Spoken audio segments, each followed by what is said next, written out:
അപ്പോൾ വാളാണ് ജിഹാദ് എന്ന് പറയാനുള്ള എല്ലാ വകുപ്പും ഇസ്ലാമിലുണ്ട്. ജിഹാദ് എന്ന് പറഞ്ഞാൽ അതല്ലേ ഇതാണ് എന്ന് പറഞ്ഞിട്ട് ഇനി നിലവിളി തുടങ്ങും. അപ്പം നിങ്ങളോട് നമ്മൾ ചോദിക്കുകയാണ്, എന്താണ് ജിഹാദ് എന്നുള്ളത് നിങ്ങളൊന്ന് പറയും. വളരെ ശ്രദ്ധേയമായി ചരിത്രം വായിക്കുമ്പം നമ്മൾ അത്ഭുതപ്പെട്ടു പോകുന്ന ഒരു ജീവിതമാണ് പരിശുദ്ധ പ്രവാചകൻ്റേത്. പരിശുദ്ധ പ്രവാചകൻ AD 570 ജനിക്കുന്നു. ഗർഭത്തിലിരുന്നപ്പോഴേ അച്ഛനങ്ങ് മരിച്ചുപോയി. 6 വയസ്സായപ്പോഴേ അമ്മ മരിച്ചു. 8 വയസ്സായപ്പം തന്നെ സംരക്ഷിക്കുന്ന മുത്തച്ഛനും മരിച്ചു. ഒരനാഥ ബാല്യത്തിൽ അദ്ദേഹം കടന്നുപോയി എന്ന് ചരിത്രത്തിൽ നമ്മൾ വായിക്കും. വരുവാൻ പോകുന്ന മഹത്തായ ആ ജീവിതത്തെപ്പറ്റി അധികമാർക്കും സൂചനയുണ്ടായിരുന്നില്ല. പക്ഷേ 24 വയസ്സുള്ളപ്പോൾ ആദ്യമായി പരിശുദ്ധ പ്രവാചകൻ നടന്നു വരുന്ന വഴിയിൽ ഒരു ഓർത്തഡോക്സ് വൈദികൻ, ബുഷേറ എന്നൊരു വൈദികൻ എതിരെ വന്ന് സാഷ്ടാംഗ പ്രണാമം ചെയ്ത ശേഷം, മഹാനായ പ്രവാചക, അങ്ങേക്ക് സ്വസ്തി എന്ന് പറഞ്ഞു. പരിശുദ്ധ പ്രവാചകൻ പറഞ്ഞു, ഞാനൊരു കാരവൻ ബോയിയാണ്, എന്നെ അങ്ങിങ്ങനെ അഡ്രസ്സ് ചെയ്യുന്നത് എന്താണ്? അങ്ങൊരു പുരോഹിതനല്ലേ, അങ്ങിങ്ങനെ എന്നെ നമസ്കരിക്കുന്നത് എന്താണ്? അപ്പോൾ ബുഷേറ എന്ന ഓർത്തഡോക്സ് വൈദികൻ പറഞ്ഞു, ഞാൻ ഇന്നലെ ഒരു ദർശനം കണ്ടു, അങ്ങ് ലോകത്തെ മാറ്റിമറിക്കാൻ പോകുന്ന മഹാനായ പ്രവാചകനാകാൻ പോവുകയാണ്, അതുകൊണ്ടാണ് ഞാനങ്ങ് വന്നിച്ചത്. വേദപുസ്തകത്തിലെ ന്യായപ്രകാരം പ്രവാചകന്മാരെയും രാജാക്കന്മാരെയും അഭിഷിക്തനാക്കണമെങ്കിൽ എണ്ണ തലയിലൊഴിച്ച് അഭിഷിക്തനാക്കണം. ക്രൈസ്റ്റ് എന്ന വാക്കിൻ്റെ അർത്ഥം, ക്രിസ്തു എന്ന വാക്കിൻ്റെ അർത്ഥം അനോയിൻറ്റഡ് വൺ എന്നാണ്, എണ്ണയാൽ അഭിഷിക്തനായവൻ. അതുകൊണ്ട് അങ്ങയുടെ തലയിൽ എണ്ണ അഭിഷേകം ഞാൻ എന്നെ അനുവദിക്കണമെന്ന് ബുഷേർ ആവശ്യപ്പെട്ടു. പ്രവാചകൻ പറഞ്ഞു, അങ്ങേക്ക് എങ്ങനെ ചെയ്യണമെന്നുണ്ടെങ്കിൽ ചെയ്തോളാൻ പറഞ്ഞു. അങ്ങനെ ഓർത്തഡോക്സ് വൈദികനായിരുന്ന ബുഷേറ പരിശുദ്ധ പ്രവാചകൻ്റെ തലയിൽ എണ്ണ ഒഴിച്ച് അദ്ദേഹത്തെ അഭിഷക്തനാക്കി. പിന്നെയും ഒരു 16 വർഷം ഒന്നും സംഭവിച്ചില്ല. 40ാമത്തെ വയസ്സിൽ ഹീറ ഗുഹയിൽ വെച്ചിട്ട് ദൈവത്തിൻ്റെ അരുളപ്പാടുണ്ടായ ശേഷം പിന്നീട് സോളാർ കലണ്ടർ അനുസരിച്ച് 22 വർഷവും ലൂണാർ കലണ്ടർ അനുസരിച്ച് 23 വർഷവുമാണ് പരിശുദ്ധ പ്രവാചകൻ ഈ ഭൂമിയിൽ ജീവിച്ചിരുന്നത്. പക്ഷേ ആ 21 വർഷം കൊണ്ട് ലോക ചരിത്രം ഗതി മാറ്റി ഒഴുക്കാൻ പരിശുദ്ധ പ്രവാചകന് പറ്റി. ഇത് അത്ഭുതകരമായ ഒരു ചരിത്രമാണ്. പരിശുദ്ധ പ്രവാചകന് ദർശനം കിട്ടിയ ശേഷം പിന്നീടൊരു 10 വർഷം ഭയങ്കര പ്രശ്നങ്ങളാണ്. പരിശുദ്ധ പ്രവാചകൻ ഒരു ഭരണാധികാരമുള്ള ഒരു വംശത്തിൽ ജനിച്ച ആളാണ്. പക്ഷേ ജനിച്ച വലിയ പണമൊന്നും ഉണ്ടായിരുന്നില്ല, കുടുംബസ്ഥിതി ഉണ്ടായിരുന്നുവെങ്കിലും അങ്ങനെ ജീവിച്ച പരിശുദ്ധ പ്രവാചകൻ 4 തവണ വധശ്രമങ്ങളെ നേരിട്ടു. AD 619 ആയപ്പോൾ 49 വയസ്സായപ്പം അദ്ദേഹത്തിൻ്റെ ഭാര്യ ഖദീജ നഷ്ടപ്പെട്ടു. അദ്ദേഹത്തെ പ്രൊട്ടക്റ്റ് ചെയ്തിരുന്ന അദ്ദേഹത്തിൻ്റെ അങ്കിൾ അബൂ താലിബും മരിച്ചു. 2 മരണങ്ങൾ സാധാരണ ഒരു മനുഷ്യന് താങ്ങാൻ കഴിയുന്ന സപ്പോർട്ടുകൾ മുഴുവൻ വിഡ്രോ ചെയ്യുന്ന ഒന്നായിരുന്നു. AD 622 പരിശുദ്ധ പ്രവാചകൻ മക്കയിൽ നിന്ന് മെദീനയിലേക്ക് പലായനം ചെയ്യുകയാണ്. മക്കയിൽ നിന്ന് മെദീനയിലേക്കുള്ള ദൂരം 415 കിലോമീറ്ററാണ്. മലയാളികൾക്ക് മനസ്സിലാവണമെങ്കിൽ തിരുവനന്തപുരത്ത് നിന്ന് കോഴിക്കോട് വരെപ്പം ദൂരം എന്ന് പറയുന്നതായിരിക്കും എളുപ്പം. 415 കിലോമീറ്റർ ദൂരം. പ്രവാചകൻ 2.5 മാസം എടുത്തു മക്കയിൽ നിന്ന് മെദീനയിലേക്ക് എത്താൻ. ഇപ്പോൾ സൗദി അറേബ്യൻ ഗവൺമെൻറ് ഒരു ബുള്ളറ്റ് ട്രെയിൻ ഇട്ടിട്ടുണ്ട് മക്കയിൽ നിന്ന് മെദീനയിലേക്ക്. 2.5 മണിക്കൂർ മതി. പരിശുദ്ധ പ്രവാചകൻ 2.5 മാസം എടുത്ത യാത്ര പൂർത്തീകരിക്കാൻ. ഹജ്ജിന് പോകുന്നവർക്ക് ഫ്രീ, ബാക്കിയുള്ളവർക്ക് ടിക്കറ്റ് കൊടുത്താൽ മതി. അങ്ങനെ മക്കയിൽ നിന്ന് മെദീനയിലേക്ക് പോയി. 622 മെദീനയിലെത്തിയ പരിശുദ്ധ പ്രവാചകൻ AD 624 ബദർ യുദ്ധം, 625 ഉഹൂദ് യുദ്ധം, AD 628 കണ്ടക്ക് യുദ്ധം, ബാറ്റിൽ ഓഫ് ദ ട്രഞ്ച്. അതിനുശേഷം 1 കൊല്ലം കഴിഞ്ഞ് AD 629 മക്കയുടെ ഭരണാധികാരിയായി ഒരു തുള്ളി രക്തമൊഴുക്കാതെ അദ്ദേഹം തിരിച്ചെത്തുകയാണ്. പിന്നെ 3 വർഷം കൂടി അദ്ദേഹം ജീവിച്ചിരുന്നു. 3 ഉംറകൾ ചെയ്ത ശേഷം AD 632 സ്വർഗാരോഹണം ചെയ്തു. വളരെ സംക്ഷിപ്തമായി പറഞ്ഞാൽ ഈ 62 വയസ്സ് ഉള്ള ആ ജീവിതം ലോക ചരിത്രത്തെ മാറ്റിമറിച്ചത് ഞങ്ങളെപ്പോലുള്ള ആളുകൾക്ക് വലിയ അത്ഭുതമുണ്ടാക്കുന്ന ഒന്നാണ്.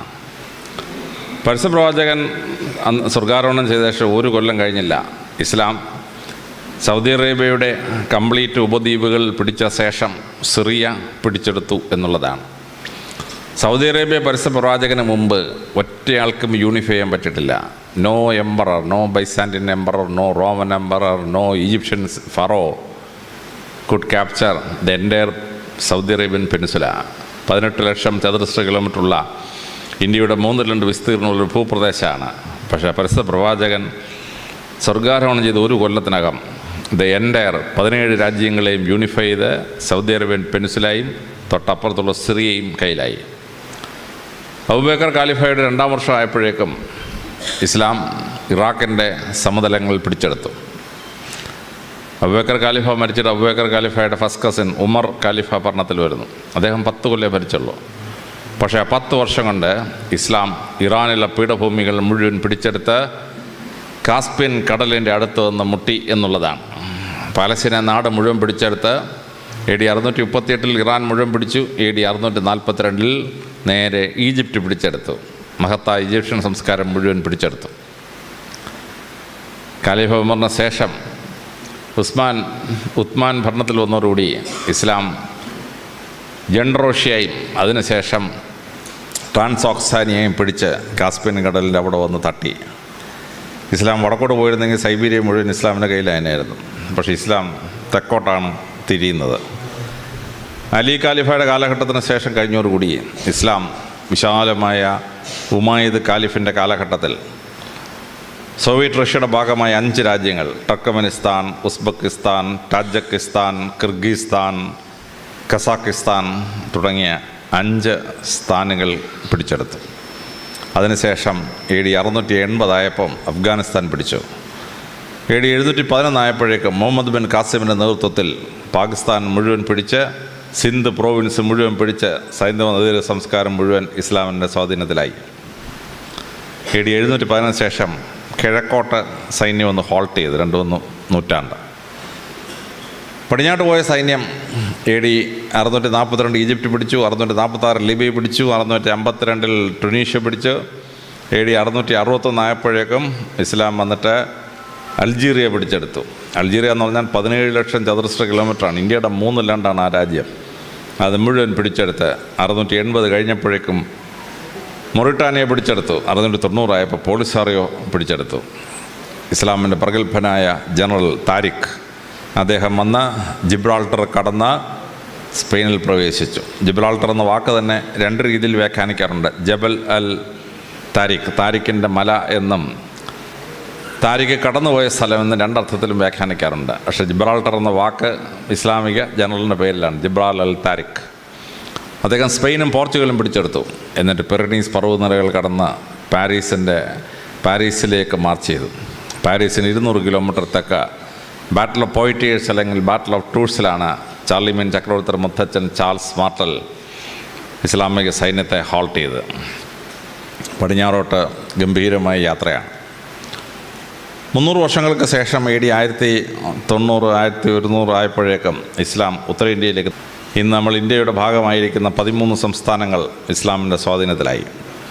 14-ാം നൂറ്റാണ്ട് കഴിഞ്ഞതോടുകൂടി ഡക്കൻ പീഠഭൂമിയുടെ വടക്കൻ പ്രദേശങ്ങൾ മഹാരാഷ്ട്രയും ആന്ധ്രയും ഒക്കെ അവരുടെ കയ്യിലായി. അതിനുശേഷം ഇസ്ലാം മലേഷ്യ പിടിച്ചെടുത്തു, ബ്രൂണൈ പിടിച്ചെടുത്തു. 20,000 ദ്വീപുകളുള്ള ഇന്തോനേഷ്യൻ ആർക്കിപ്പെലാഗോ മുഴുവൻ പിടിച്ചെടുത്തു. 1953 ആയപ്പോഴേക്കും ഇസ്ലാം ടർക്കി മുഴുവൻ പിടിച്ചെടുത്തു. 1953 കോൺസ്റ്റാന്റിനോപ്പിൾ പിടിച്ചെടുത്ത്. ഇതിനിടയ്ക്ക് ഇസ്ലാം ഭയങ്കര പ്രശ്നം നേരിട്ടു. പാശ്ചാത്യദാസ് എന്ന കുരിശുയുദ്ധങ്ങളെന്ന് പറഞ്ഞ 12 കുരിശുയുദ്ധങ്ങളാണ്. അവർ പലതവണയും ജെറുസലേം പിടിച്ചു, പലസ്തീൻ പിടിച്ചു. പക്ഷേ 100 വർഷം കഴിഞ്ഞപ്പോഴേക്കും ഇസ്ലാം ക്രൂസൈഡേഴ്സിനെ മുഴുവൻ തിരിച്ച് യൂറോപ്പിലേക്ക് പറഞ്ഞേച്ചത് മുഴുവൻ പിടിച്ചെടുത്തു. 500 വർഷത്തെ അബ്ബാസിഡ് ഭരണം പൂർത്തിയായപ്പോൾ 751 അബ്ബാസിഡ് ഭരണം വരുന്നത്. 1258 മംഗോൾസിൻ്റെ ഭയങ്കര ആക്രമണം. മംഗോൾസിൻ്റെ ആക്രമണത്തിൽ ചൈന തകർന്നു, റഷ്യ തകർന്നു, മംഗോളിയ തകർന്നു. അങ്ങനെ ഇടയ്ക്കുള്ള മുഴുവൻ രാജ്യവും തകർന്നു പോയി. പക്ഷേ ഇസ്ലാം അതിഗംഭീരമായിട്ട് പിടിച്ചു തന്നു. അബ്ബാസിഡ് കാലിഫേറ്റ് പോയി, ബാഗ്ദാദ് തകർത്തു, 2 ലക്ഷത്തോളം മുസ്ലിങ്ങളെ കൊന്നു.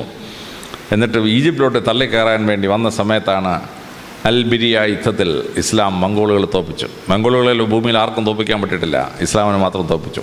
ഇസ്ലാം മംഗോളുകളെ പുറത്തോട്ട് തള്ളി. ഇസ്ലാം പിടിച്ചെടുത്ത മുഴുവൻ സ്ഥലങ്ങളും തിരിച്ച് ഇസ്ലാമിലേക്ക് വന്നു. മംഗോൾസിനെ പരാജയപ്പെടുത്തി തിരിച്ചു വന്നു. ചരിത്രം വായിക്കുമ്പോൾ അമ്പരന്ന് പോവുകയാണ്. ലോകത്തിലെ 7 നദീതര സംസ്കാരങ്ങളാണ്. ആ 7 നദീതര സംസ്കാരങ്ങളിൽ 6 നദീതര സംസ്കാരങ്ങളും ഇസ്ലാമിൻ്റെ സ്വാധീനത്തിലായി. ഈജിപ്ഷ്യൻ സംസ്കാരം സുമേരിയൻ സംസ്കാരം, ബാബിലോണിയൻ സംസ്കാരം, അസീറിയൻ സംസ്കാരം, പേർഷ്യൻ സംസ്കാരം, സൈന്ധവ നദീര സംസ്കാരം, നൈജർ നദി തീരത്തുള്ള സൊഹൈൽ സംസ്കാരം എല്ലാം ഇസ്ലാമിൻ്റെ കയ്യിലായി. ചൈന ഒഴിച്ച് ബാക്കി 7 നദീര സംസ്കാരങ്ങളിൽ 6 ഇസ്ലാമിൻ്റെ സ്വാധീനത്തിലായി. ഇസ്ലാമിൻ്റെ സ്വാധീനത്തിൽ വന്ന രാജ്യങ്ങൾ 69 എണ്ണമാണ്. 69 ഇസ്ലാമിക രാജ്യങ്ങളുണ്ട് ഈ ലോകത്തിൽ. അതിൻ്റെ ആകെ ഏറിയ 3,20,00,000 ചതുരശ്ര കിലോമീറ്ററാണ്. ഇന്ത്യയുടെ ആകെ വിസ്തൃതി 32 ലക്ഷം ചതുരശ്ര കിലോമീറ്ററാണ്. ഇന്ത്യയുടെ 11 ഇരട്ടിയാണ് ഇസ്ലാമിൻ്റെ സ്വാധീനത്തിലുള്ള രാജ്യങ്ങളുടെ വിസ്തൃതി. ഇസ്ലാമിൻ്റെ സ്വാധീനത്തിലുള്ള ജനസംഖ്യ 140 കോടിയാണ്. ഇന്ത്യയുടെ ആകെ ജനസംഖ്യയെക്കാളും 10 കോടി കൂടുതലാണ് ഇസ്ലാം മതത്തിൽ വിശ്വസിക്കുന്നവരുടെ ലോകത്തിലെ അംഗസംഖ്യ. അമേരിക്കയിലെ 2ാമത്തെ വലിയ ജനവിഭാഗമായി ഇസ്ലാം മാറി. പണ്ട് ക്രിസ്ത്യാനികൾ കഴിഞ്ഞ പിന്നെ യഹൂദന്മാരായിരുന്നു. ഇപ്പോൾ യുണൈറ്റഡ് സ്റ്റേറ്റ്സ് ഓഫ് അമേരിക്കയിൽ മാത്രം 6 മില്യൺ 60 ലക്ഷം മുസ്ലിംസ് ഉണ്ട്. They overtaken Jews by around 10 lakh. 50 lakh യഹൂദന്മാരുള്ളപ്പോൾ 60 ലക്ഷം മുസ്ലിങ്ങൾ യുണൈറ്റഡ് സ്റ്റേറ്റ്സ് ഓഫ് അമേരിക്കയിൽ ഉണ്ടെന്നുള്ളതാണ് ഇപ്പോഴത്തെ അവസ്ഥ. പരസ്യപ്രവാചകൻ്റെ ഒരു ജീവിതം 22 വർഷം കൊണ്ട് മറിച്ച ഈ ഭൂവിഭാഗം അലക്സാണ്ടർ ദ ഗ്രേറ്റ് എന്ന് നമ്മൾ പറയും. അലക്സാണ്ടർ ദ ഗ്രേറ്റ് പിടിച്ച സാമ്രാജ്യത്തിൻ്റെ 8 ഇരട്ടിയാണ് ഇസ്ലാമിൻ്റെ സ്വാധീനത്തിൽ വന്ന രാജ്യങ്ങളുടെ വിസ്തീർണം. അലക്സാണ്ടർ ചക്രവർത്തിയിൽ സാമ്രാജ്യത്തിൽ ആകെയുള്ള ജനസംഖ്യയുടെ 10 ഇരട്ടിയാണ് ഇസ്ലാമിൻ്റെ സ്വാധീനത്തിലുള്ള ജനസമൂഹം. ലോകത്തിൻ്റെ എല്ലാ സ്ഥലത്തും ഇസ്ലാമിൻ്റെ പ്രാർത്ഥന നടന്നുകൊണ്ടിരിക്കുകയാണ്. 5 രേഖാംശങ്ങളിൽ പ്രാർത്ഥന ഇങ്ങനെ നടന്നുകൊണ്ടിരിക്കുകയാണ്. അപ്പോൾ ഭൂമി ഇങ്ങനെ റൊട്ടേറ്റ് ചെയ്യുമ്പോൾ 5 സ്ഥലത്ത് പ്രാർത്ഥന കേൾക്കുന്നതിനാൽ ഇസ്ലാമിൻ്റെ പ്രാർത്ഥന കേൾക്കാത്ത ഒരു സമയം ഭൂമിയിലില്ല. 24 hours കേട്ടുകൊണ്ടിരിക്കുകയാണ്. പരസ്യപ്രവാചകൻ്റെ ഒരു ജീവിതം ലോകത്തെ ഇങ്ങനെ മാറ്റിമറിച്ചത് എങ്ങനെയെന്ന് പഠിക്കുമ്പോഴാണ് നമ്മൾ അത്ഭുതത്തോടുകൂടി ആ ജീവിതത്തെ മനസ്സിലാക്കേണ്ടി വരുന്നത്. പ്രവാചകൻ ഒരിക്കലും ഇങ്ങനെ സംസാരിച്ചുകൊണ്ടിരിക്കുകയാണ് മുസ്ലിം പള്ളി വെച്ച്. ക്രിസ്ത്യൻ നേതാക്കന്മാരും യഹൂദ നേതാക്കന്മാരും ഉണ്ട്. അപ്പോൾ വാങ്ക് വിളിച്ചു. ക്രിസ്ത്യൻ നേതാക്കന്മാർ പറഞ്ഞു, പ്രവാചക ഞങ്ങൾ പുറത്ത് പോയിട്ട് വരാം, അങ്ങയുടെ പ്രാർത്ഥന കഴിയുമ്പോൾ വരാം. അതേപോലെ നിങ്ങളോടെ വന്നേ, ഞാൻ മക്കയിലോട്ട് നോക്കി പ്രാർത്ഥിക്കാൻ, നിങ്ങളിവിടെ തന്നെ പള്ളിക്കകത്ത് തന്നെ മുട്ടുകുത്തിക്കൊള്ളാൻ പറഞ്ഞു. പള്ളിക്കകത്ത് മുട്ടുകുത്തി. യഹൂദൻ ജെറുസലേമിനെ നോക്കി പ്രാർത്ഥിച്ച്, ക്രിസ്ത്യാനി കിഴക്കോട്ട് നോക്കി പ്രാർത്ഥിച്ച്, പ്രവാചകൻ മക്കയ്ക്ക് നോക്കി പ്രാർത്ഥിച്ച്, ഒരേ മുസ്ലിം പള്ളിക്കകത്ത് 3 മതക്കാരും ഒരുപോലെ പ്രാർത്ഥിച്ച്. ഇതാണ് പ്രവാചകൻ പഠിപ്പിച്ചത്. ഒരു മതവും തമ്മിലൊരു വ്യത്യാസവും ഇല്ല. പരസ്യപ്രവാചകൻ മെദീനയിൽ ചെന്നു. അദ്ദേഹം അവിടെ മെദീന ഡോക്യുമെൻ്റ് എന്ന് പറഞ്ഞൊരു ഡോക്യുമെൻ്റ് പബ്ലിഷ് ചെയ്തു 622. 42 പാരഗ്രാഫുണ്ട്. ഞാനൊക്കെ അത് വായിച്ച് അമ്പരന്ന് പോയി. ആ മെദീന ഡോക്യുമെൻ്റ് തുടങ്ങുന്ന വിശ്വപ്രസിദ്ധമായ ഒരു പ്രഖ്യാപനത്തിലാണ്. മെദീനയിൽ 11,500 പേരുള്ളതിൽ 1,500 പേരെ മുസ്ലിങ്ങളുള്ളൂ. 10,000 പേര് യഹൂദന്മാരും ക്രിസ്ത്യാനികളും ട്രൈബൽസാണ്. മുസ്ലിങ്ങൾ വലിയ ന്യൂനപക്ഷമാണ്. 11,500 പേരുള്ളതിൽ യാത്രയും അല്ലെങ്കിൽ മദീനയിൽ 1,500 പേരെ മുസ്ലിങ്ങളുള്ളൂ. പ്രവാചകനൊരു കൽപ്പന ഇട്ടു. Medina document. മദീനയിൽ ജീവിക്കുന്ന യഹൂദന്മാരും ക്രിസ്ത്യാനികളും ട്രൈബൽസും മുസ്ലിംസും ഏകോദര സഹോദരങ്ങളെപ്പോലെ ജീവിക്കുന്ന ഒരു ഭരണം ഞാൻ ഉറപ്പു നൽകുന്നു. 7 കൊല്ലം മദീന ഭരിച്ച പ്രവാചകൻ. മുസ്ലിങ്ങളുടെ അംഗസംഖ്യ 1,500 എത്ര ആയിട്ട് വർദ്ധിച്ചു? 1,600 വർദ്ധിച്ചു. ക്രിസ്ത്യാനിക്കും ട്രൈബലിനും ഏതെങ്കിലും ഒരു ട്രൈബലിനും മുസ്ലിമിനെ ഉപദ്രവിച്ചോ? ഒറ്റയാളിനെ ഉപദ്രവിച്ചില്ല. എല്ലാവരെയും വളരെ ഭംഗിയായിട്ട് സ്വീകരിച്ച് അദ്ദേഹം തിരിച്ചു വന്നു. അദ്ദേഹം മെക്ക പിടിച്ചെടുക്കുമ്പോൾ ഒറ്റ തുള്ളി രക്തം വീണിട്ടില്ല. Not a single drop of blood. Mecca പിടിച്ചെടുക്കുകയാണ്. മെക്ക പിടിച്ചെടുത്ത് അവിടെ വരുമ്പോൾ അദ്ദേഹത്തോട് യുദ്ധം ചെയ്ത മഹാന്മാരെല്ലാം അവിടെ ഇരിപ്പുണ്ട്. അദ്ദേഹത്തിന് സ്വന്തം മകളെ ഒട്ടകത്തിൻ്റെ പുറത്തുനിന്ന് കുന്തത്തിൻ്റെ അറ്റത്ത് കുത്തി താഴെ ഇട്ട് വരുത്തുന്നുണ്ട് അവിടെ. അവൻ മുമ്പിൽ വന്നു. പ്രവാചകൻ പറഞ്ഞു, നീ എൻ്റെ മുമ്പിൽ അത് നിൽക്കരുത്. കാര്യം കുറച്ച് നേരം നിന്ന് കഴിഞ്ഞാൽ മനുഷ്യനല്ലേ, വികാരം ഉണ്ടായല്ലോ എന്ന് വിചാരിച്ച് പൊക്കോളാൻ പറഞ്ഞു. ഒന്നും ചെയ്തില്ല. അവനെ കൊന്നില്ല. അദ്ദേഹത്തിനെതിരെ യുദ്ധം ചെയ്ത് അബൂ സുഫിയാനെ കൊന്നില്ല. അബൂ സുഫിയാൻ ഇസ്ലാം മതം സ്വീകരിച്ച് പ്രവാചകൻ്റെ കൂടെ വന്നു. പ്രവാചകനെ ഉഹൂദ് യുദ്ധത്തിൽ പരാജയപ്പെടുത്തിയ ഖാലിഫ് ഇബൻ വലീദ് ഉണ്ടല്ലോ, വലീദ് വന്ന് വലീദിനെ പ്രവാചകൻ എന്തെങ്കിലും ചെയ്തോ? ഇല്ല. വലീദ് ഇസ്ലാമിൽ ചേർന്നു. ഇസ്ലാമിൻ്റെ ആദ്യത്തെ 6 യുദ്ധങ്ങളും യാക്കൂട്ട് യുദ്ധം ഉൾപ്പെടെ ജയിച്ചത് ഈ ഖലീഫ ഇബൻ വാലിദാണ്. ഉഹൂദ് യുദ്ധത്തിൽ പ്രവാചകനെ തോൽപ്പിച്ച ആദ്യഘട്ടത്തിൽ. 2ാം ഘട്ടത്തിൽ പ്രവാചകൻ ജയിച്ച് ഖാലിഫ് ഇബൻ വലീദിനെ മുസ്ലിമാക്കി. അദ്ദേഹമാണ് ബൈസാൻഡിയൻ ആർമിയെ തോൽപ്പിച്ചതും റോമൻ ആർമിയെ തോൽപ്പിച്ചതും. ഇസ്ലാം ഇത് വലിയ തത്വമായി സ്വീകരിച്ചിട്ടുള്ള ഒന്നാണ്. മറ്റു മതങ്ങളോട് സമഭാവനയോടുകൂടി പെരുമാറുക. അറബികൾ ജീവിച്ചിരിക്കുന്ന രാജ്യങ്ങളിൽ മറ്റു മതക്കാർക്ക് ഒരു പ്രശ്നം ഉണ്ടായില്ല. ഈജിപ്തിൽ ക്രിസ്ത്യാനികളുണ്ട്, അവിടെ ഒരു പാത്രീസുണ്ട്, 120 ബിഷപ്പന്മാരുണ്ട്. ഈജിപ്തിൻ്റെ ജനസംഖ്യയിൽ 20% ക്രിസ്ത്യാനികളാണ്. 1400 കൊല്ലം ഇസ്ലാം ഭരിക്കുന്ന രാജ്യമാണ്. അവിടെ ഈ പാത്രീസും അച്ഛന്മാരും മെത്രാന്മാരും 120 മെത്രാന്മാരും സുഖമായിട്ട് ജീവിക്കുന്നു. അന്തോക്കിയിലെ പാത്രീസ് അദ്ദേഹത്തിൻ്റെ ആൾക്കാരെ പള്ളിയിൽ നിന്ന് പോലീസും പട്ടാളവും നിന്ന് പിടിച്ച് പുറത്തിറക്കാണ് കേരളത്തിൽ. പക്ഷേ ഇറാഖിൽ എന്താണ് സംഭവം? ആ പാത്രീസ് സുഖമായിട്ടവിടെ 1400 ജീവിക്കുന്നു. പാത്രീസിനുള്ള ക്രിസ്ത്യാനികൾക്ക് വല്ല കുഴപ്പമുണ്ടോ? ഒരു കുഴപ്പമില്ല. തന്നെയുമല്ല എല്ലാ മാസവും ട്രഷറിയിൽ നിന്ന് പള്ളിയിൽ അച്ഛന്മാർക്ക് ശമ്പളം കൊടുക്കുന്നു. കേരളത്തിൽ നിന്നും കുറേ എണ്ണം സദാം ഹുസൈൻ്റെ കാലത്ത് ഉൾപ്പെടെ കേരളത്തിൽ നിന്ന് അച്ഛന്മാരവിടെ പോയി അവിടുത്തെ പള്ളിയിൽ ജോലി ചെയ്തിട്ട് ശമ്പളം വാങ്ങിക്കുമായിരുന്നു ഇറാഖിൽ നിന്ന്. സർക്കാർ ട്രഷറിന്നേ ക്രിസ്ത്യൻ അച്ഛന്മാർക്ക് ശമ്പളം. ഇതാണ് ഇറാഖിൽ നടന്നു. ഹറൂൺ റഷീദിൻ്റെ പ്രധാനമന്ത്രി ആരായിരുന്നു? മാർമിസൈഡ്. അദ്ദേഹം ഒരു ഓർത്തഡോക്സ് ക്രിസ്ത്യാനിയാണ്. സദാം ഹുസൈൻ്റെ പ്രധാനമന്ത്രി താരിഖ് അസീസ്, പേര് കേട്ട നമ്മളൊരിക്കും മുസ്ലിമാണെന്ന്. താരിഖ് അസീസ് ഓർത്തഡോക്സ് ക്രിസ്ത്യാനിയാണ്. സദാം ഹുസൈൻ്റെ പ്രധാനമന്ത്രി ഓർത്തഡോക്സ് ക്രിസ്ത്യാനിയാണ്. ഇന്ത്യയിൽ അക്ബർ ചക്രവർത്തി വന്നു. അക്ബറിൻ്റെ പ്രധാനമന്ത്രി ആരാണ്? ബീർബൽ, ബ്രാഹ്മണനാണ്. അക്ബറിൻ്റെ ധനകാര്യമന്ത്രി ആരായിരുന്നു? രാജാ തോണ്ടർമാൽ, ഒരു വൈശ്യനാണ്. അക്ബറിൻ്റെ സർവ്വസൈന്യാധിപൻ രാജാ മാൻസിംഗ്, രജപുത്രനാണ്. അക്ബറിൻ്റെ 12 അംഗ മന്ത്രിസഭയിലെ 6 പേരും മുസ്ലിങ്ങളല്ല, including the prime minister. Akbar ചക്രവർത്തിക്ക് ഒരു ഭാര്യ ഉണ്ടായിരുന്നു, രജപുത്ര ശ്രീ ജോധാബായി. ജോധാബായി ഇസ്ലാമാകാൻ അക്ബർ ആവശ്യപ്പെട്ടോ? ഇല്ലല്ലോ. തന്നെയുമല്ല ഫത്തേപൂർ സിക്രിയിൽ അക്ബർ ചക്രവർത്തിയുടെ കൊട്ടാരത്തിന് തൊട്ട് ചേർന്നൊരു ക്ഷേത്രം ഉണ്ടാക്കിയ അക്ബർ. എന്തിനാണ്? ഭാര്യയ്ക്ക് നടന്നു പോയി പ്രാർത്ഥിച്ചിട്ട് തിരിച്ചു വരാനായിട്ട്. ജോധാബായിക്ക്. അക്ബറിന് 12 ഭാര്യമാരിലായിട്ട് 4 ആൺമക്കളുണ്ടായിരുന്നു. ഒരു മുസ്ലിം സ്ത്രീ പ്രസവിച്ച ഒരാളിനെ പിൻഗാമയാക്കി കൂടെ അക്ബറിനെ. അക്ബർ ജോധാബായി പ്രസവിച്ച ജഹാംഗീറിനെ പിൻഗാമയാക്കി. ഹിന്ദു സ്ത്രീ പ്രസവിച്ച സ്ത്രീയെ പിൻഗാമയാക്കി. ഏറ്റവും കൂടുതൽ പേരുദോഷം കേൾക്കുന്ന ആളാണ് ഔറംഗസീബ്. ഔറംഗസീബിൻ്റെ പ്രധാനമന്ത്രി ആരാണ്? രാജാ രഘുരാജ്. ഔറംഗസീബിൻ്റെ പ്രധാനമന്ത്രി ഹിന്ദുവാണ്, രജപുത്രനാണ്. അദ്ദേഹം ജസിയ ചാർത്തി എന്നാണ് കുഴപ്പം. അദ്ദേഹം അമുസ്ലിങ്ങൾക്ക് 2.5% ജസിയ ചാർത്തി. പക്ഷേ അമുസ്ലിങ്ങൾക്ക് വെൽഫെയർ ടാക്സ് കൊടുക്കണ്ട. മുസ്ലിങ്ങൾക്ക് ജസിയ ഇല്ല, പക്ഷേ അവർക്ക് വെൽഫെയർ ടാക്സ് ഉണ്ട് 2.5%. അപ്പോൾ ജസിയ കൊടുക്കുന്ന ഹിന്ദുവും ജസിയ കൊടുക്കാത്ത മുസ്ലിമും ഒരേ ടാക്സാണ് അടയ്ക്കുന്നത്. ഇതൊക്കെ ഓരോരുത്തർ പ്രസംഗിക്കുന്നത് കേട്ടാൽ എന്തോ അന്യായം കാണിച്ച രീതിയിലാണ്. മുസ്ലിം വെൽഫെയർ ടാക്സ് കൊടുക്കുന്ന 2.5%, അത് അമുസ്ലിങ്ങൾ കൊടുക്കണ്ട. അമുസ്ലിം ജസിയ കൊടുക്കണം, പക്ഷേ അമുസ്ലിമിന് വെൽഫെയർ ടാക്സ് ഇല്ല. അപ്പോൾ ടോട്ടൽ ടാക്സ് ഈക്വലാണ്. അതാണ് സംഭവം. അതുപോട്ടെ, ഔറംഗസീബിനെതിരെ രാജാ രഘുരാജ് പ്രധാനമന്ത്രി ഒരു ഹിന്ദുവാണ്. തെക്കേ ഇന്ത്യയിൽ ടിപ്പു സുൽത്താനെതിരെ ഭയങ്കര കലാപമാണ്. ടിപ്പു സുൽത്താൻ ഹിന്ദുക്കളെയും മറ്റവരൊക്കെ ഉപദ്രവിച്ചാണ്. ശുദ്ധ കള്ളക്കഥ ബ്രിട്ടീഷുകാർ പറഞ്ഞുണ്ടാക്കിയ ഈ കഥ മുഴുവൻ ഇന്ത്യയിലെ ഹിന്ദുക്കളെ മുസ്ലിങ്ങളുടെ തമ്മിൽ തല്ലിക്കാൻ വേണ്ടി. ആ ടിപ്പു സുൽത്താൻ്റെ പ്രധാനമന്ത്രി ആരാണ്? ടിപ്പു സുൽത്താൻ്റെ പ്രധാനമന്ത്രി പൂർണിയ, ഒരു ബ്രാഹ്മണനാണ്.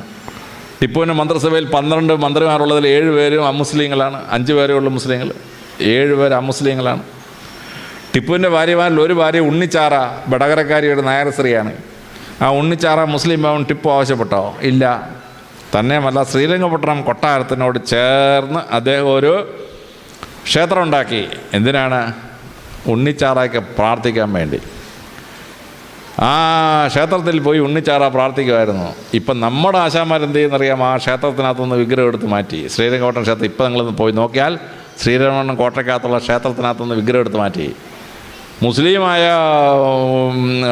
ടിപ്പു സുൽത്താൻ ഭാര്യയ്ക്ക് പ്രാർത്ഥിക്കാനുണ്ടാക്കിയ ക്ഷേത്രം ഹിന്ദു ഭരണാധികാരികൾ അതിൻ്റെ അകത്തുനിന്ന് വിഗ്രഹം എടുത്ത് മാറ്റി. ഇതാണ് സത്യം, ചരിത്രത്തിലെ സത്യം. മുസ്ലിം ഭരണാധികാരികൾ അവർ ഭരിക്കുന്ന സ്ഥലത്തൊക്കെ എല്ലാ മതങ്ങൾക്കും തുല്യ പ്രാധാന്യം കൊടുത്തു. ഒറ്റ സ്ഥലത്ത് കൂട്ടക്കൊല ഉണ്ടായില്ല. ഒറ്റ സ്ഥലത്ത് അവിടെ ഉണ്ടായിരുന്ന ആളുകൾ എതിർപക്ഷത്തോട്ട് പോയില്ല. അവർ വളരെ ഭംഗിയായിട്ട് അതിൽ വിശ്വസിച്ചു. ഇനി ഇസ്ലാം മതം വാളുകൊണ്ട് മതം വളർത്തിയെന്ന് പറഞ്ഞ് ഒരു കള്ളക്കഥ അടിച്ച് വിട്ടിരിക്കുകയാണ് ഈ സായിപ്പ് അവിടുന്ന്. എന്താണ് സംഭവം? ഇസ്ലാം ഭരിക്കുന്ന രാജ്യങ്ങളിൽ ഇസ്ലാം മതം സ്പ്രെഡ് ചെയ്തതിന് പ്രധാന കാരണം പേഴ്സ പ്രവാചകൻ ഉണ്ടാക്കിയ ശ്രദ്ധേയമായൊരു നിയമസംഹിതയാണ്. റോമൻ സാമ്രാജ്യത്തിനകത്തും പേർഷ്യൻ സാമ്രാജ്യത്തിനകത്തും മനുഷ്യനും ഭൂമിയുടെ മുകളിൽ അവകാശം ഉണ്ടായിരുന്നില്ല. പട്ടയ നമ്പർ കിട്ടത്തില്ല. അവൻ കരമടച്ച് അതിനകത്ത് കൃഷി ചെയ്യാം. ഉടമസ്ഥാവകാശം ചക്രവർത്തിയുടേതാണ്. ഇനി ആ ഭൂമി കൃഷി ചെയ്യാൻ അനുവദിക്കുന്നതിൻ്റെ ഭാഗമായി എപ്പോൾ യുദ്ധം ഉണ്ടായാലും അവൻ്റെ ആൺകുട്ടിയെ യുദ്ധത്തിന് വിട്ടുകൊടുക്കണം. ആൺകുട്ടി ഇല്ലാത്ത ഒരാളാണെങ്കിൽ വേറൊരാളുടെ ആൺകുട്ടിയെ വാടകയ്ക്ക് എടുത്ത് മെഴ്സണറി ആക്കിയിട്ട് അയച്ചു കൊടുക്കണം യുദ്ധത്തിൽ. ആ യുദ്ധത്തിൽ സേനാനായകൻ്റെ ഒരു മണ്ടത്തരം പറ്റിയാൽ 20,000 50,000 പേരാണ് കൊല ചെയ്യപ്പെടുന്നത്. കുടുംബങ്ങൾ മുഴുവൻ വാനിഷ്ഡ്. പ്രവാചകൻ പറഞ്ഞു, ഇത് പാടില്ല. കൃഷി ചെയ്യുന്നവനാണ് കൃഷിഭൂമിയുടെ ഉടമസ്ഥാവകാശം. അറബി ദേശത്തിൽ പ്രവാചകൻ ഭൂമിയുടെ ഉടമസ്ഥാവകാശം അതാത് കൃഷിക്കാരന് കൊടുത്തു. ഇസ്ലാം സിറിയ പിടിച്ചെടുത്തപ്പോൾ ആ കൃഷി ചെയ്തുകൊണ്ടിരുന്നവന് കൃഷിഭൂമി കൊടുത്തു. അവൻ്റെ ഒരാൺമക്കൾ യുദ്ധത്തിന് വരണ്ട, സ്റ്റാൻഡിങ് ആർമി യുദ്ധം ചെയ്തോളും. ഭൂമി കൃഷി ചെയ്യാൻ കൊടുത്തതിന് പകരമായി ആൺമക്കളെ ബലി കൊടുക്കേണ്ട ഒരു കുടുംബവും. പേർഷ്യൻ സാമ്രാജ്യം ഇസ്ലാം പിടിച്ചെടുത്തു. പേർഷ്യൻ സാമ്രാജ്യത്തിലെ മുഴുവൻ ഭൂമിയും കൃഷി ചെയ്യുന്നവന് വിട്ടുകൊടുത്തു. കൃഷി ചെയ്യുന്നവന് പട്ടയം കൊടുത്ത ശേഷം അവൻ്റെ ആൺമക്കളെ യുദ്ധത്തിൽ കൊണ്ടുവരാൻ പറഞ്ഞില്ല ഇസ്ലാം. ബൈസാനിയൻ എംപയർ പിടിച്ചു ഇസ്ലാം. എന്ത് ചെയ്തു?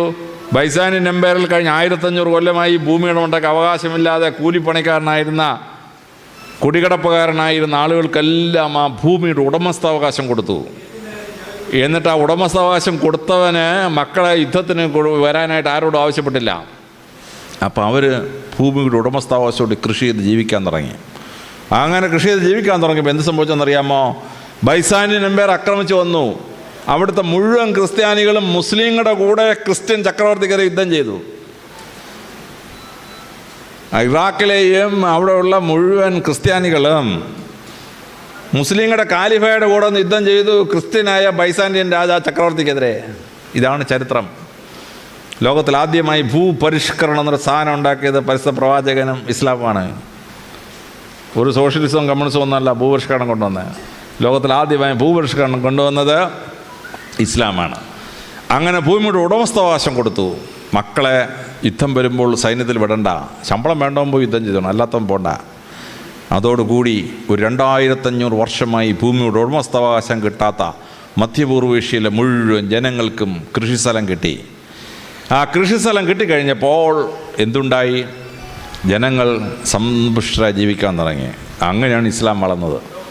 ഇസ്ലാമിക രാജ്യത്തിൽ ഭരണത്തിലിരിക്കുമ്പോൾ ഭൂമിയുടെ പട്ടയവും ഉടമസ്ഥാവകാശവും അതിൻ്റെ സംരക്ഷണ അവകാശവും അവർക്ക് കിട്ടി. അധമർണനായിരുന്ന ജനത ഉത്തമർണനായി. ഇതാണ് ഹിസ്റ്ററി. This is history. അതാണ് ഇസ്ലാമിൻ്റെ വിപ്ലവം. പരിശുദ്ധ പ്രവചനം ഉണ്ടാക്കിയ അതിഗംഭീരമായ വിപ്ലവമാണ്. ഈ ലാൻഡ് റവല്യൂഷൻ, ഭൂപരിഷ്കരണം കാരണമാണ് ജനങ്ങൾ മുഴുവൻ ഇസ്ലാമിൻ്റെ കൂടെ നിന്നത്. ബംഗാളിൽ ഭൂപരിഷ്കരണം ഉണ്ടാക്കിയപ്പോൾ ജനങ്ങൾ മുഴുവൻ CPM-ൻ്റെ കൂടെ നിന്ന്. പക്ഷേ അവിടെ ഫാക്ടറി ഉണ്ടാക്കാൻ വേണ്ടി ഭൂമി പിടിച്ചെടുത്ത് 7 പേര് വെടിവെച്ച് വന്നപ്പോൾ ജനം മുഴുവൻ മറുപക്ഷം പോയി. ഇതാണ് ബംഗാളിൽ സംഭവിച്ചത്. അത് തന്നെ സംഭവം. ഞാൻ റീസെൻ്റ് ഉദാഹരണം പറഞ്ഞല്ലോ. ആ ബൈസാന്റിയൻ കൺട്രിയിലും പേർഷ്യൻ സാമ്രാജ്യത്തിലും പിടിച്ചെടുത്ത രാജ്യങ്ങളിലെ ജനങ്ങൾ ഇസ്ലാമിൻ്റെ കൂടെ നിന്നു. ഇസ്ലാം എവിടം വരെ പോയോ അവിടെ എല്ലാം ഇത് സംഭവിച്ചു.